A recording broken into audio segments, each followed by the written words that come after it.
Mes droits et devoirs en tant qu'agent de la fonction publique hospitalière.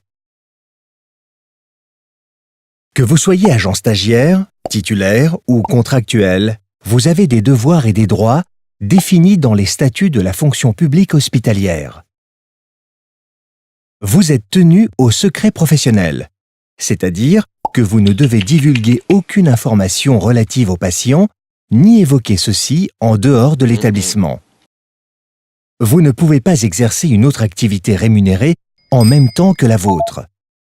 Vous pouvez cependant obtenir une autorisation exceptionnelle de la DRH, par exemple, pour faire de la formation. Vous devez suivre les instructions de vos supérieurs hiérarchiques, sauf si celles-ci sont contraires à l'intérêt du patient ou illégales. Vous êtes soumis au devoir de moralité, c'est-à-dire que vous ne devez pas choquer par votre attitude ou vos propos, ni porter atteinte à votre établissement.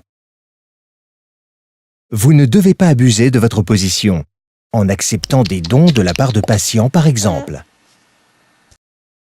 Vous devez respecter le principe de neutralité, c'est-à-dire que vous ne devez pas manifester vos opinions politiques ou religieuses.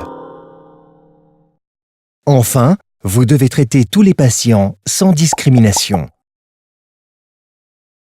En cas de non-respect de ces devoirs, vous pouvez faire l'objet d'une sanction disciplinaire, blâme ou exclusion temporaire par exemple, voire pénale, amende ou peine de prison. Parallèlement, l'État vous assure un certain nombre de droits. Vous avez d'abord le droit d'être rémunéré après service fait.